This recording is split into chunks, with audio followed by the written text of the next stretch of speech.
And now, with the main news bulletin, this is Grace Msimuko. Good afternoon. This is 5FM Main News. The headlines. OCP Africa and the Ministry of Agriculture have signed an MOU to accelerating the transformation of the agriculture sector. New Era Democratic Party leader vows to support Harry Calabar in the 2026 elections. Germany's MERS falls short of majority in vote for Chancellor. The bulletin is also streaming live on our Facebook page, 5FM Radio Zambia. The details.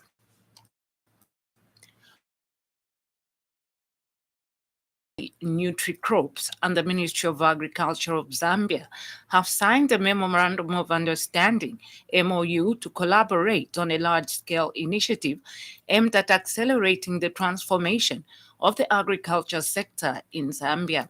OCP Chief Executive Officer Africa, Mohamed Hititi, says the landmark marks a new phase of cooperation to support farmer empowerment, promote sustainable practices, and drive productivity through innovative localized solutions. Mr. Hititi says grounded in a shared vision to modernize agriculture and enhance food security, this partnership reflects OCP Africa's commitment to working together with public institutions to build inclusive agriculture systems.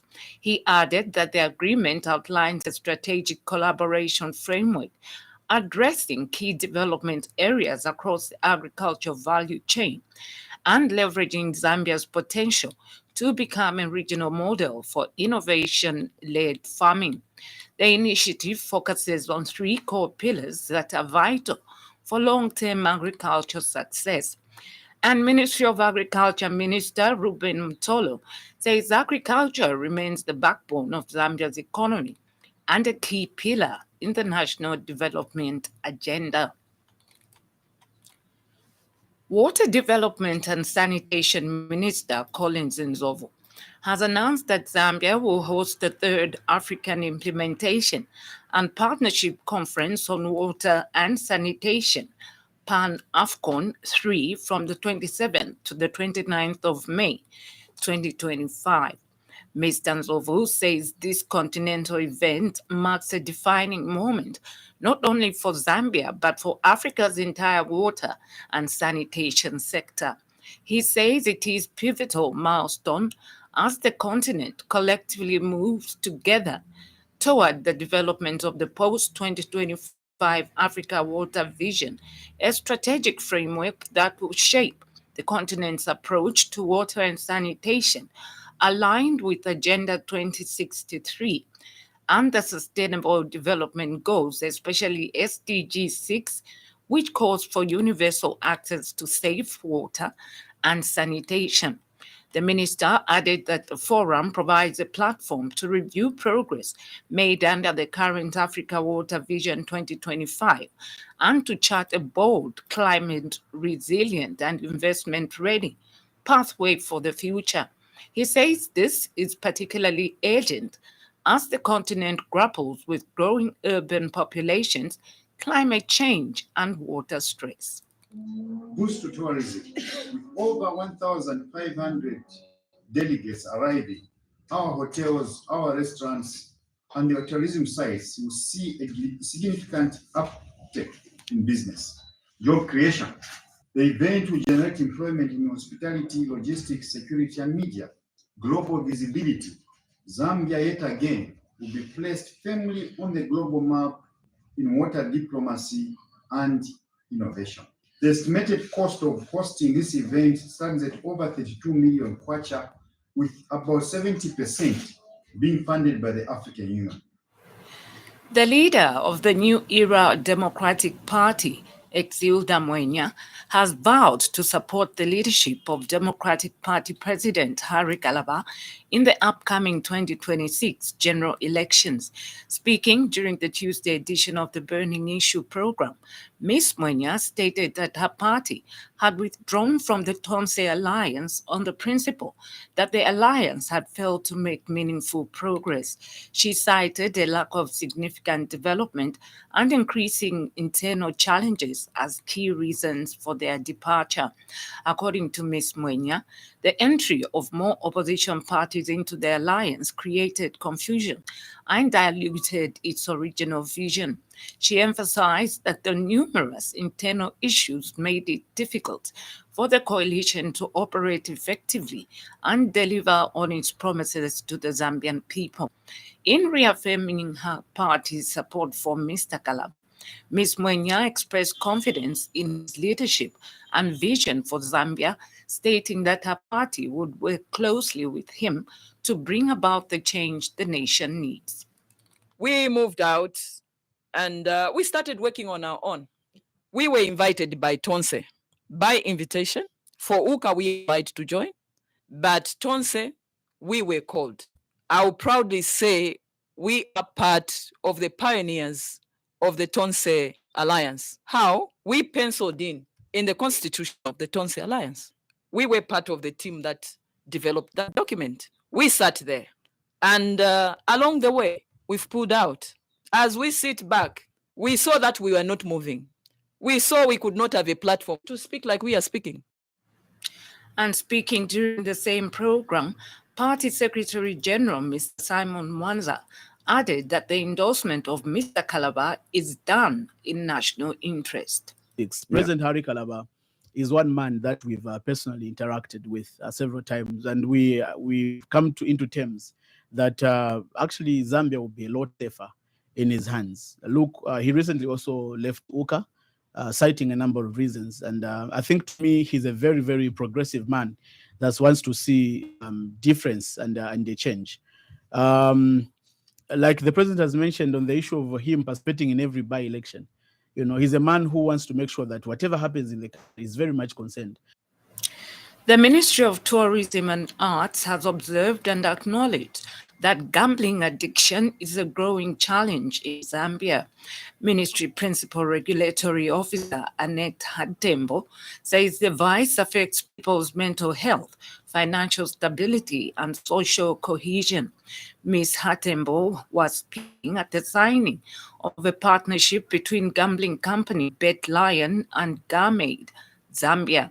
She has added that families and communities are also affected beyond the individuals directly affected. We are actually pleased and happy to be here, and we are also thankful for the invitation. Thank you so much. So may I also indicate that we are pleased to see stakeholders also taking the proactive steps in promoting responsive gaming and safeguarding the well-being of the clients. So gambling addiction is growing, and even as a ministry, we can testify to that. And not just individuals are affected, but we are seeing families being affected, communities being affected. So it basically affects the mental health of people, the financial stability, social cohesion. So this partnership reflects the kind of collaboration that we need to see as a ministry. Speaking at the same event, Bet Lion country manager Panji Kakwe says the partnership will ensure training of frontline staff in the organization to recognize and appropriately respond to signs of addiction in clients. Your presence sends a powerful message that the government is not only paying attention, but is willing to stand with us in taking these positive steps to address gambling-related harm in our community. Today is a defining moment for us at Bet Lion. This isn't just about contract signing. It's a commitment to acknowledge the reality that while betting and gaming are forms of entertainment for many, for some, it does become a struggle. We see that today, and we act. In partnering with Garmaid Zambia, Bet Lion is taking a bold step towards responsible gaming. And Garmaid Zambia Director Mukuka Nalubamba says the partnership will address gambling-related harm in communities and hopes that the partnership will set an example for the betting industry. Right now, in a time when addiction is silently destroying lives, especially among the youth. Beth Lion has chosen responsibility, compassion, and leadership. And by partnering with GAM Aid, they are acknowledging that the reality that some clients do struggle and that helping them is not just ethical, but it's very necessary. And our partnership allows us to equip your frontline staff with the knowledge and tools to identify addiction, respond with empathy, and refer clients to the support that they need. Up next, business news. 5FM Radio Business News. We mean business. Keep you current in commerce, trade, and industry, local and global. It's our business to keep you informed about business.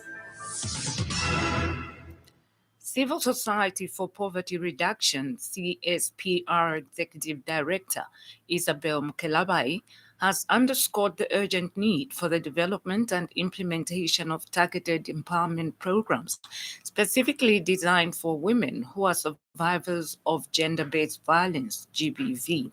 Ms. Mkelabai notes that while general empowerment initiatives are important, women who have experienced GBV face unique social, economic, and psychological challenges that require specialized support. She stressed that without tailored interventions, many survivors risk falling deeper into poverty and vulnerability, unable to rebuild their lives or achieve financial independence. So I think it's very important to recognize that in households where there is additional vulnerability, especially on the income side, you are likely to see women, even though they are victims, going back to take such decisions because they are trying to cushion themselves, to make sure that they can at least have something for survival. And our position, looking at some of these very unfortunate incidents, is that the empowerment program must be complemented very well, especially for women who suffer and become victims of GBV. This is important because if we can empower a woman from that angle, her choices will be different. 5FM Radio Business News. We mean business. Keep you current in commerce, trade, and industry, local and global. It's our business to keep you informed about business. In foreign news, Germany's conservative leader has unexpectedly fallen short of a majority in a parliament vote to become chancellor. Friedrich Merz needed 316 votes in the 630-seat Bundestag, but only secured 310 in a significant blow to the Christian Democratic leader 2.5 months after winning Germany's federal elections. His coalition with the center-left has enough seats in parliament, but it appears 18 MPs who had been expected to back him dissented. Merz's failure in the first vote is seen as unprecedented in modern German history. A roundup from the BBC. They're due to gather in Moscow for events commemorating the defeat of Nazi Germany. China has condemned CIA job adverts aimed at recruiting disillusioned Chinese officials. The Foreign Ministry said they were evidence of despicable methods used by the US intelligence agency to steal secrets from other countries. The Sudanese national electricity provider says paramilitary drone strikes on Port Sudan hit a power substation, cutting supplies across the city. Sudanese paramilitary forces have targeted the city since Sunday. A senior Hamas official has said the Palestinian group is no longer interested in ceasefire talks with Israel. In sports news, the Boston Celtics suffered a shock defeat against the New York Knicks, while the Oklahoma City Thunder were beaten by the Denver Nuggets in the first games of their conference playoff semifinals. The Celtics, the reigning champions, were on the wrong end of an 108-105 overtime defeat at home in the opening match of their Eastern Conference best-of-7 series. Wallen Bronson and OG Anunoby each scored 29 points for the Knicks, who fought back from being 20 points behind during the third quarter. That ends the news. We recap on the top stories.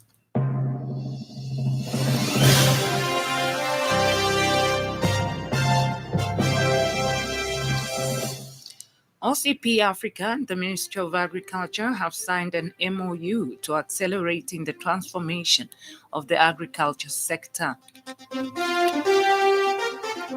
New Era Democratic Party leader vows support for Harry Calabar in the 2026 elections. And Germany's mayors fall short of majority in vote for chancellor. For these and more stories, you can follow us on Facebook, 5FM Radio Zambia. On behalf of the entire news crew and the technical department, thank you for listening to the happy world of 5FM Radio. Stay safe and stay tuned to 5FM Radio. My name is Grace Msimuko. Do have a pleasant afternoon.